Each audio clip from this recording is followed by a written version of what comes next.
All right, I think we can get started.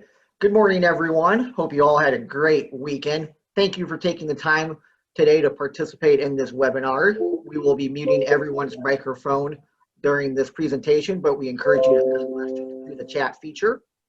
Since the start of the COVID-19 pandemic, the United States Congress has passed 3 phases of legislation to help the country through this difficult time, with more phases of relief still expected. That is why the Chamber wanted to provide this webinar today to you to go over what federal relief initiatives have been enacted so far and what relief may still be on the way in future legislation. Joining us today is Ron Eidshaug. Ron is Vice President of Congressional and Public Affairs for the United States Chamber of Commerce, overseeing a team of 15 full-time Capitol Hill lobbyists. Ron regularly appears at engagement with governors, senators, members of Congress, administration officials, and business leaders across the United States, and he speaks to a wide range of international audiences.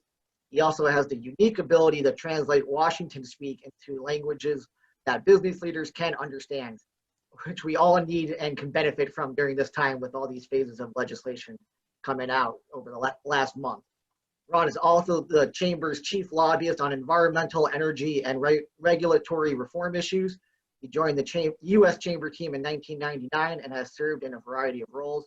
As a native New Yorker, Ron worked in the New York State Governor's Office of Regulatory Reform from 1995 to 1999, and he has both a master's and a bachelor's degree in political science from the State University of New York at Albany.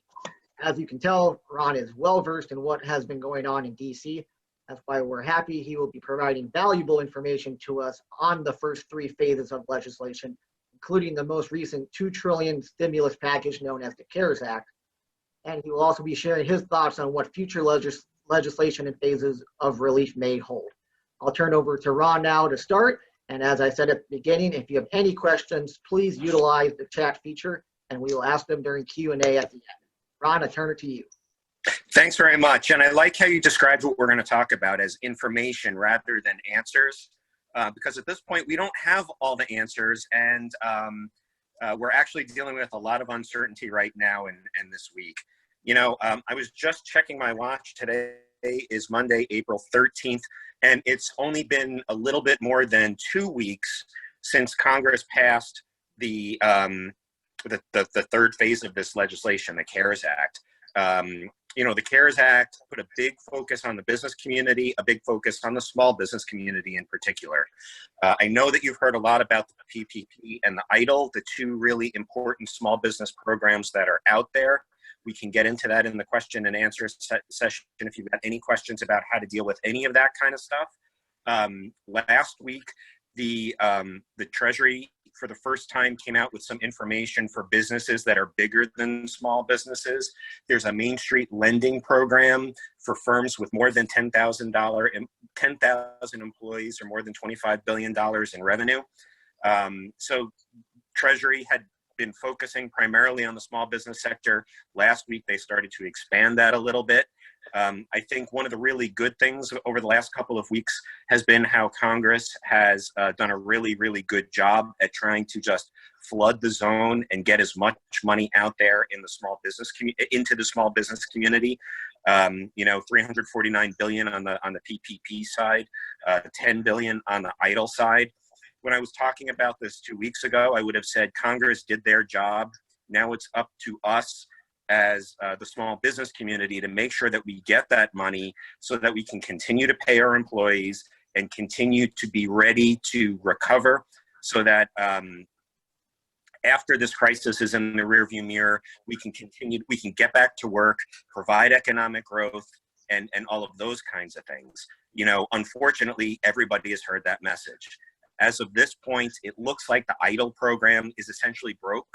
Now, federal government programs can't go broke, but the maximum loan on the EIDL side that people could apply for was $2 million. The loan that most people were asking for was $200,000. And last week, SBA said, oops, we're only going to be given $15,000 loans. Clearly, the supply, the demand here is much, much bigger than the supply that's out there. And even though Congress did a really, really good job of working together bipartisanly to get a lot of money out into the small business community, they underestimated the need. On the PPP side, I looked at the numbers on Friday. I haven't seen good numbers now, but in excess of $100 billion has been applied for from basically a $350 billion program. There's some talk that that program is going to meet its $350 billion cap sometime this week. On, I think, Saturday morning, we sent a letter up to Congress urging them to increase the money in both of these programs. Again, small businesses are hurting. I think the degree to which small businesses are reaching out surprised everyone: Treasury, Democrats, Republicans, House, Senate. More money is going to be needed for those programs. As we stand right now, there's a little bit of a stalemate on Capitol Hill. On Thursday of last week, Mitch McConnell, the Senate Majority Leader, asked for unanimous consent to increase the PPP. There were clear signs as early as last weekend that PPP was going to go through its money. Mitch McConnell asked for another $250 billion into that program, and the Democrats, Chuck Schumer, Jerry Moran, the ranking member of the Small Business Committee on the Senate side, actually objected to that request as a way to get other priorities included in that legislation. There's been a bit of a back and forth. Secretary Mnuchin and Nancy Pelosi have been talking throughout the weekend. The Senate comes back into pro forma session today. I expect that Senator McConnell is going to go to the floor, ask for unanimous consent again for more money for PPP. I expect that that is not going to be agreed to. The next window will be on Thursday, and perhaps over the next couple of days, we will see a path forward to get more money into PPP and EIDL. Is this really bad? What's to make of this? So, you know, on the glass half full side, Congress, the administration have been really, really good at working together to deal with problems and crises as they emerge. You know, originally on the PPP, there was a big problem with Wells Fargo because they do a lot of small business lending, but they were not allowed to issue a lot of these loans because of the consent decree that they had signed for their past practices. Treasury addressed that issue. There was problems from some community banks and other financial institutions because they had run out of their ability to loan, and the Treasury Department created a credit facility to allow these banks to continue to write these loans. Again, Congress did its work trying to flood the small business sector with money out of these things. So I think that Congress is going to get there ultimately on these programs. It's a question of how. The question of how is complicated because the House and the Senate are out. They're not going to come back to DC until April 20th at the earliest. I would expect it's probably going to be sometime after that. So the only way for them to do something is through unanimous consent without recorded votes, and that requires obviously a very high degree of cooperation and things like that. So we've got the PPP, we've got the EIDL, we've got them working through. I would say that continue to talk to your bankers, continue to talk to SBA. If you haven't applied for those programs, you should still go apply for those programs. I'd be shocked if they don't come back with more money in the very near term. So that's out there. I do want to highlight one of the things about the PPP. Chambers of Commerce are not allowed to participate in the PPP because they are C6 organizations. C6s are a special part of the nonprofit code that relate to chambers of commerce and other associations. Over the weekend, Senator Moran sent up a letter asking for a fix to allow chambers of commerce to be included for PPP loans. This is really, really important for your local chambers of commerce, your regional chambers of commerce, who employ a lot of people, and just like everybody else in the business community and everywhere else, are having a really hard time. So we really appreciate his leadership there. And, you know, there's a lot of other things that are going on, but maybe at this point I can open it up to questions. I was just thinking before we got on this call, Adam, that we're getting to the point where you all fly in for your annual trip. Maybe that's a little closer to May or June when you come in. We, always look forward to seeing you in DC. It looks like that probably isn't going to happen this year, but I appreciate the opportunity to at least, visit with you virtually. You're doing really important work trying to get everybody engaged and on top of everything that's going on. I'm glad that you've done the educational sessions already on the PPP and the EIDL.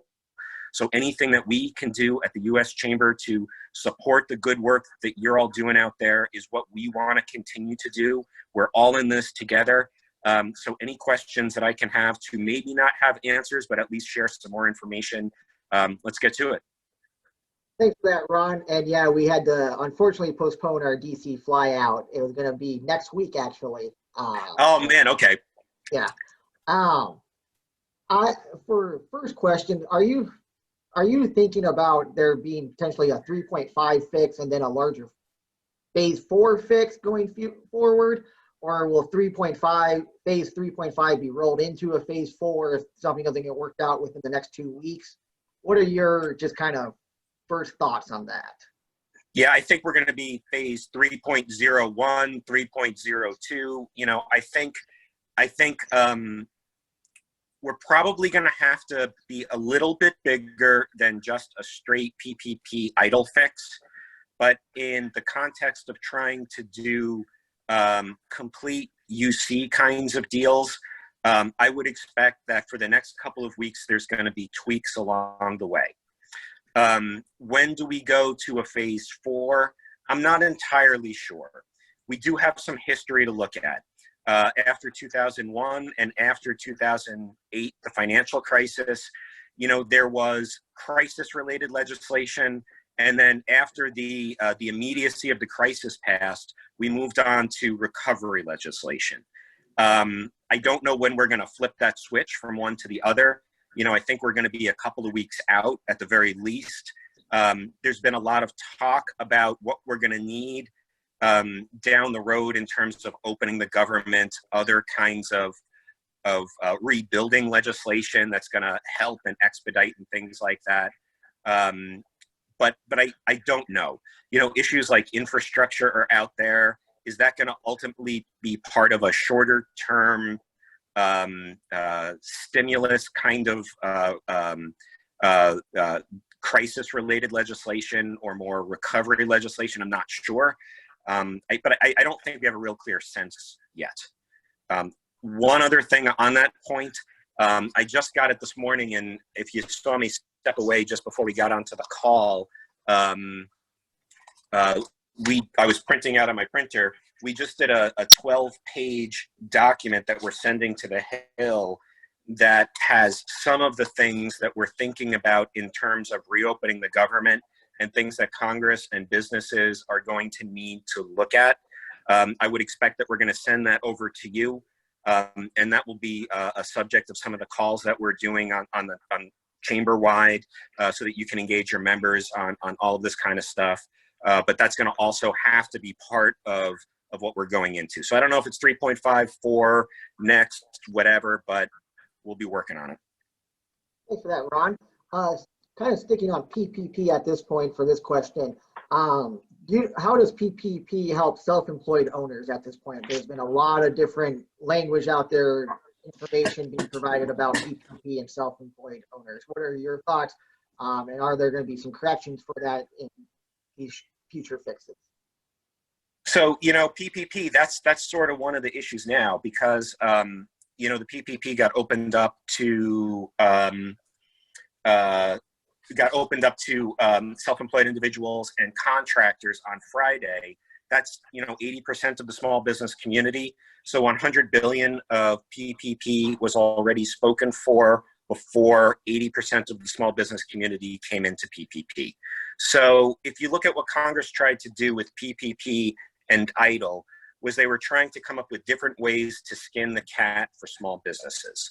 Both of them have turned out to be insufficient, but depending upon what kind of individual you are, self-employed you are, maybe the PPP side is better in terms of what you're paying yourself, in terms of what your other expenses are. Something like the traditional disaster loan like EIDL might be better for you. I can't give great advice on which one you should do, but I think that that's what Congress's intention was. I don't know if they're going to tweak the programs going forward. I expect there's some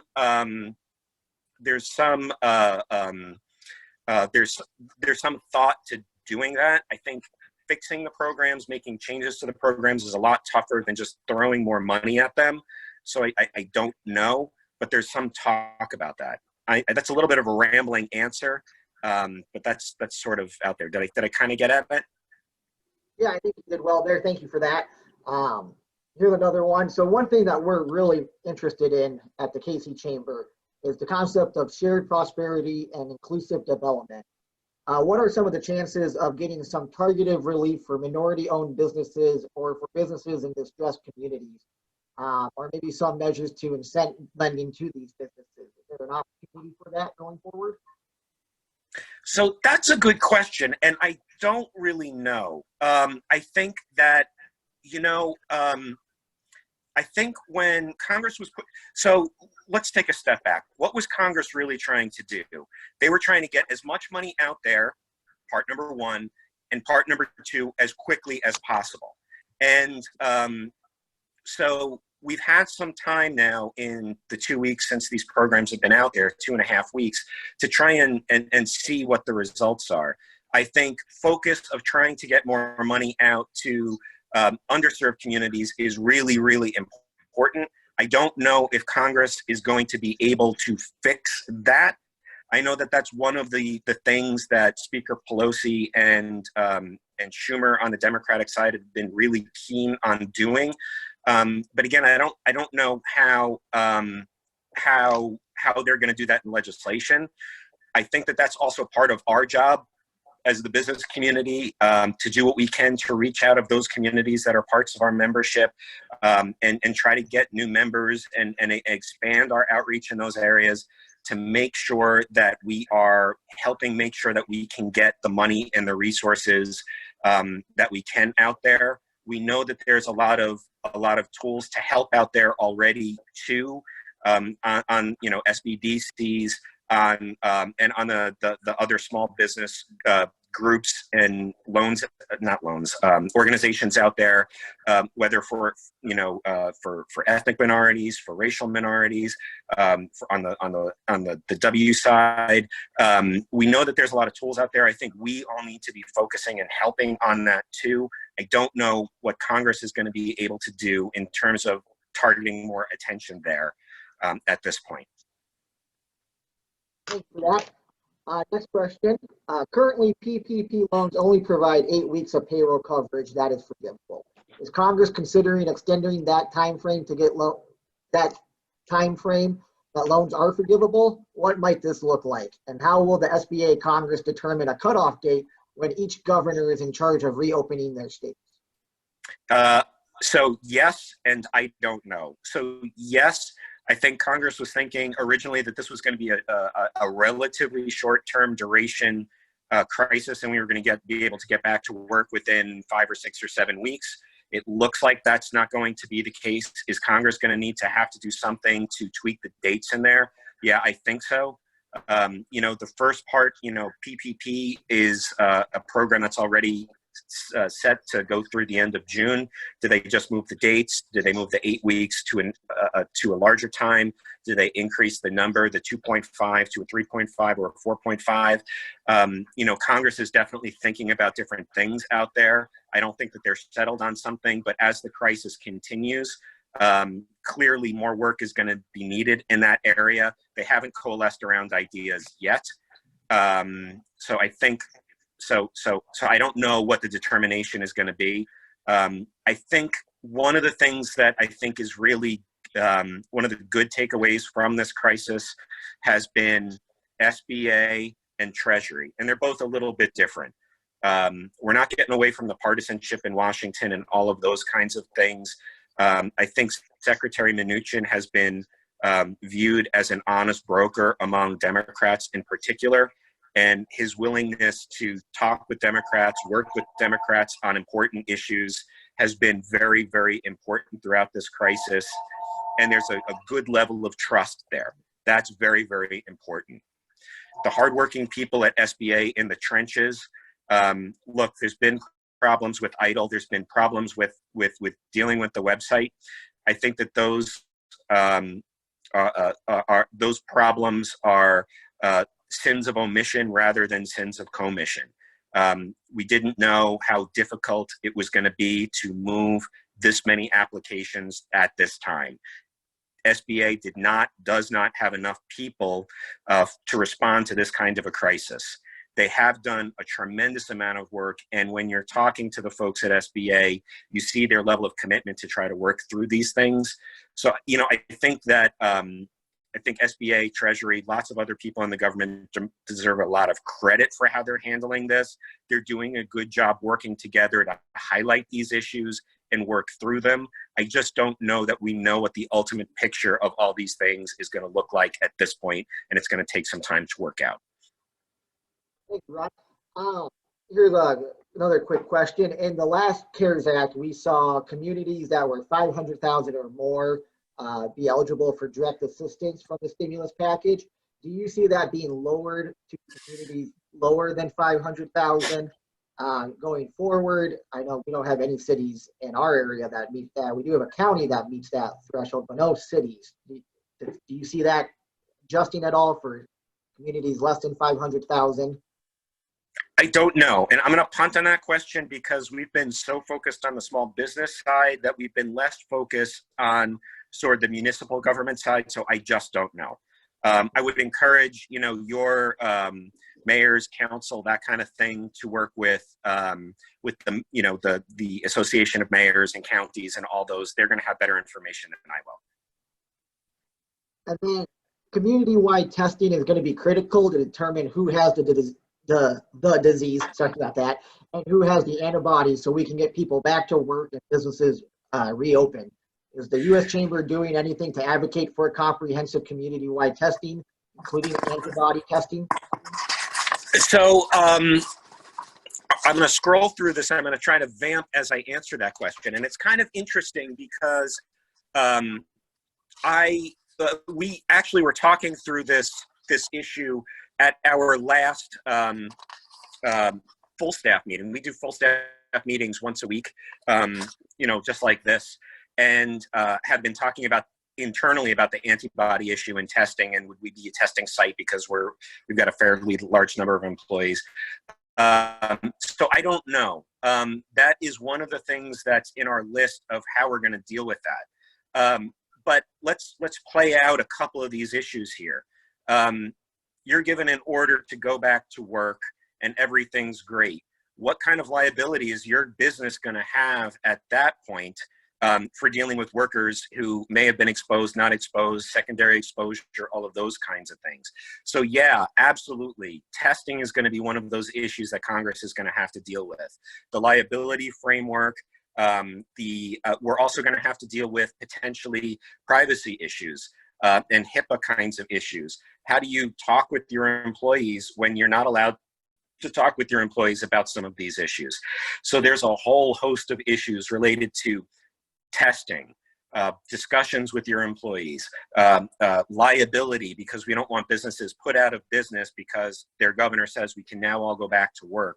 You know, there's a lot of complicated issues here that we're going to have to work through. That is something that we're going to want to work with you throughout this process on to try and figure out how we do all this. We don't have answers now. This is not something that's going to be through Congress in the next 2 weeks, but it's the stuff that we're starting to think about now. Okay.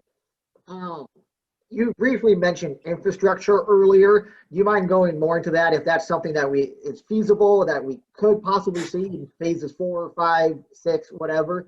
Or is that just something that was a conversation starter?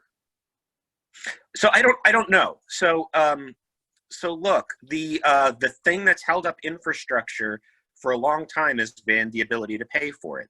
And looking at the response to this crisis, I think Democrats, Republicans, the House, the Senate, the White House have all sort of recognized just how important it is to get money out into the business community, keep the economy humming along. Is infrastructure one of those things that ultimately Congress decides is smart to just throw money at? I think that is a real possibility, but I think we're a little too far down the line to say absolutely yes. Congress has not been able to solve the issue of a gas tax increase or some other way to pay for infrastructure spending. Is now a time when that debate becomes less coherent and less important, and we just look at a way to deal with some of these infrastructure issues? I don't know. I think that's probably going to be off a couple of weeks or months. I don't think that's going to happen in the next 2, 3, 4 weeks, but I think it's definitely one of the issues that's on the table. Well, good. Thank you. Sorry, I just want to remind everyone quickly, if you could ask your questions in the chat feature, we'd be sure to get those asked as we've been doing so far. Got another question just in now. Is it necessary to start bringing some manufacturing of goods back to the U.S., such as PPE?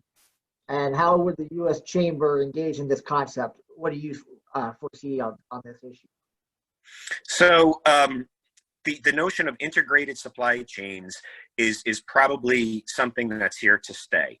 If you look at just a couple of weeks ago, we were talking about the U.S. Mexico-Canada Free Trade Agreement and how critical it is for North America to compete globally, and how it is important for us as 3 different countries as a big trading bloc to be able to, the benefits of us as a big trading bloc accrue to all 3 of the players in the trading bloc.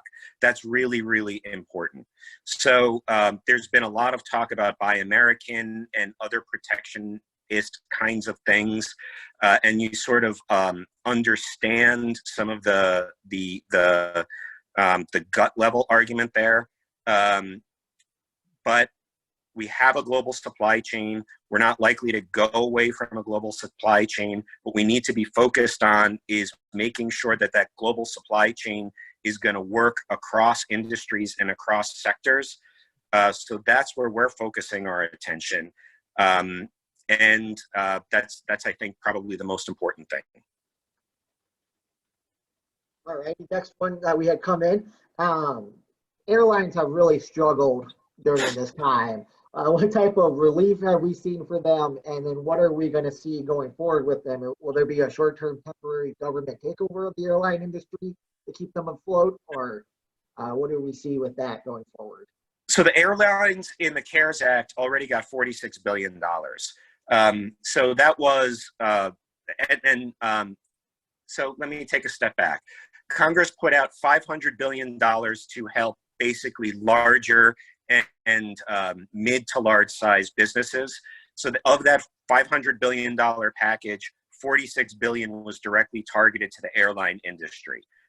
Whether that's a start or whether that's the totality of assistance that the airlines are ultimately going to need, I think is an open question. But a lot of, it doesn't take a rocket scientist to understand the hit that they've taken, but that there's a big start there. Thank you. Like I said, if you have any questions, please type them in the chat feature and we can get them asked.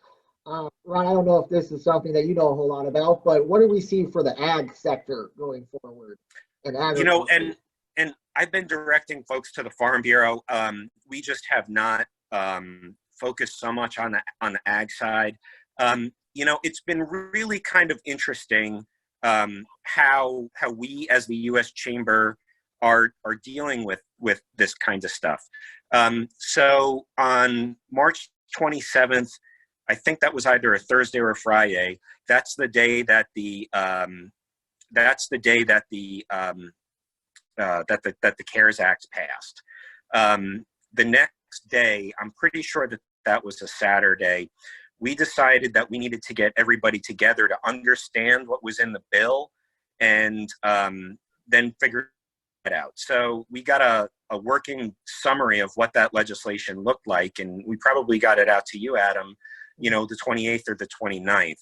And then we realized that we needed to train our in-house team to be able to talk with groups like yours and groups across the country. And I know that Monique, my colleague, is on the call, so I want to give a shout out to her. But we have 17 people, you know, in our regional office team. There's another dozen or so on my team in DC. And then there's another couple of dozen in our headquarters who've been doing this and trying to figure out what the problems are. And I think that's been really, really important. Like I said, we're all in this together. You guys on the ground are doing important, tremendous, valuable work, representing your members, keeping them engaged, getting them the information. You know, it's our job to help you the best that we can, letting you know what's going on in DC. So that's really where our focus has been. And, you know, I could have sworn that CARES Act passed 3.5 weeks ago. And when I was looking at the calendar, it was only 2 weeks ago. And I was looking at it this morning. I'm really surprised. So trying to keep up with all of these different issues is really tough. So we haven't done as much on the ag side as we have on the small business side. But I'm sure that my friends over at the Farm Bureau and some of the other ag groups are doing the same kind of thing. What would you say is the most important item we should watch for going forward in future relief as the community as a whole? I mean, we should be advocating for the short-term stuff to get these fixes to the existing loan programs, or what's something major that we should try to really tap in on going forward? So I think if there were things that would make a difference is, I would say right now, call your 2 senators and your member of Congress and ask them for a PPP and an EIDL fix. I think if there's something that you could do in the next 2 days, that's the most important thing. That's important for 2 reasons. Look, your delegation is not a problem when it comes to supporting these kinds of things. They clearly want to be part of the fix, not part of the problem. That's really important. But they need to hear just how big of a deal this is from you, from people on Main Street. That's much more important than they can hear from folks in DC. It's number 2, it's really important because the attention has been on PPP. It has not been on EIDL. So PPP went live on April 3rd, Friday, April 3rd. On April 4th and April 5th, there were already worries developing that PPP was going to be a problem and that Treasury and SBA were going to run through that money really quickly. So there was already sort of the political infrastructure in place for the need for a fix. The EIDL problem, where there was $10 billion and now, you know, instead of being able to ask for a $2 million loan or a $200,000 loan, the maximum you're going to get is $15,000.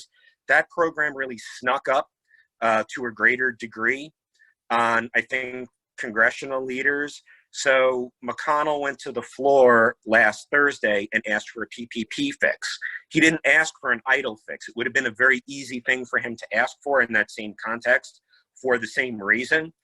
But EIDL was not on the radar screen the same way that PPP was.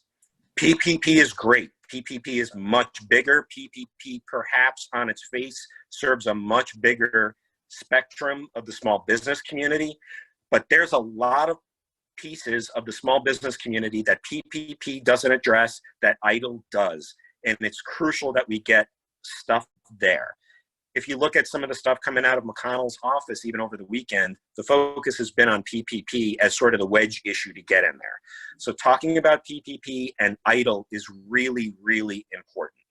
If you've got any of the other chambers that are on the call right now, any of the smaller chambers, talking also with your member of Congress on the House and the Senate side on a C6 fix would also be very, very important. Congress has heard that, C6s are hurting. Congress is, worried that, if they do a C6 fix, that they're going to bail out the National Hockey League, which is also a C6. Yeah, that's one thing. There's ways to deal with that. But small local chambers of commerce that are integral, the blood of their community, are hurting right now. Some are shutting their doors. Many are laying off workers. And that would be another thing to talk with your members of Congress about. And I would do those today and tomorrow. Those are the greatest things that you can do that would have the most impact in the very short term. Sorry for the filibuster, but that's sort of where we're coming from. Thanks for that, Ron. If I learned anything today, is that hockey is a C6 organization. I did not know that. So. Like I said, we're all about the information. That's fascinating. Thank you. Sticking on PPP just a little bit here, can you help explain what's going on with expanding PPP to lending groups, independent loan groups like Cabbage? So frankly, I don't know, but I'm going to try to answer that question. Originally, the PPP was limited to organizations that did 7A loans, and here I think is one of the areas where Treasury has done a really good job of trying to cut through the weeds of bureaucracy and anything else. But their goal, their direction from the top, from Mnuchin down, is that they wanted to expand this to as many places as possible. So it started out with 7A. They wanted to expand that to 7A to anybody FDIC insured, anybody, any credit union, any farm credit system institution. So I don't know about Cabbage. I'm not familiar with Cabbage, so I don't know what the status is.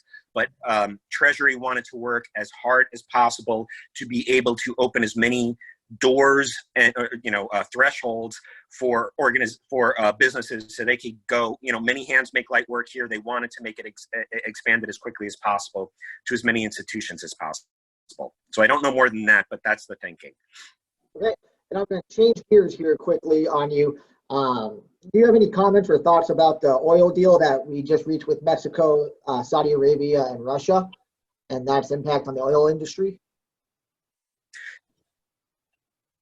I don't know. I don't know how that. Oh, looks like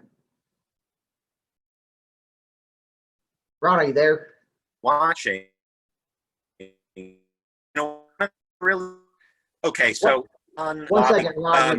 You're kind of breaking up.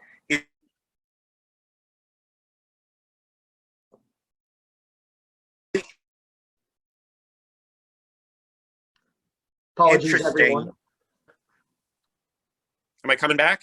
Yeah, there you are. So you cut out right when you started answering. Okay, so this is just my talk as someone who follows energy things as opposed to the official position of the chamber. But it's just amazing that the United States has turned into a market leader, export of oil, all of those kinds of things. But it's also hugely interesting to see command and control economies trying to deal with a free market economy. And, President Trump does not have the ability to cut off domestic manufacturing the way that MBS and Putin do. So it's been interesting to see how they're trying to come through that. So I don't know more than that. It's going to be really interesting to see. I know that we're very concerned with the whole issue. I know that we're concerned, particularly with so many, groups out in the fracking space, and so many banks, smaller banks that have written loans in that space. Is there that are very leveraged in that space? Is there a potential issue there? That's something that we're paying a lot of attention to. But I'm really interested to see how all of this stuff works out. So I don't really have an answer. It's something we're watching very closely, but don't have much of a role in. All right, thanks for that. We'll make a last call for questions and then we'll start wrapping up. So if you have any last questions, feel free to type them in the chat feature. We'll get them asked. We'll get that a second.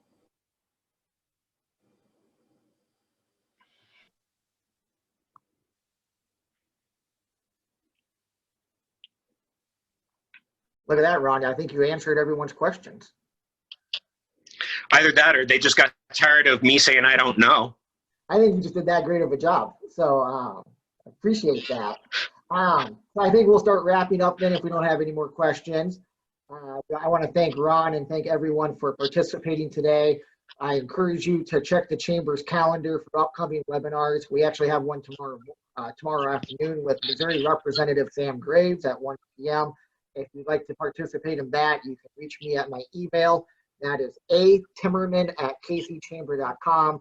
I'm typing that into the chat feature as we speak. So that's ATIMMERMAN@kcchamber, all one word, .com.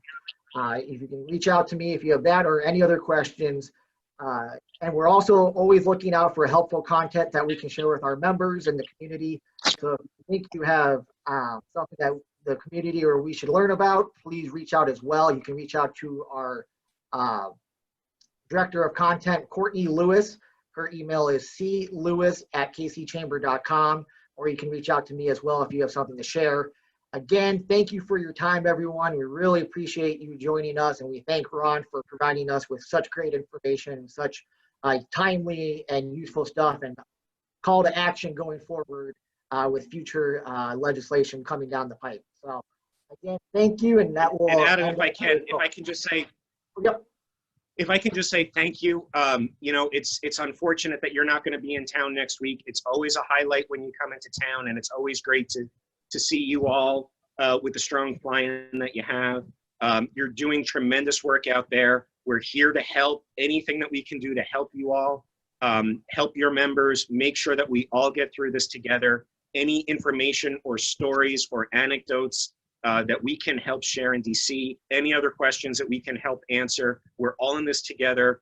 We're here to support the great work that you're doing, and we'll be in touch as things go on. So thanks. Thanks, Ron. Appreciate the kind words. Good way We'll to catch you start later. off Monday. Yep. See you, everyone. Have a good rest of your day.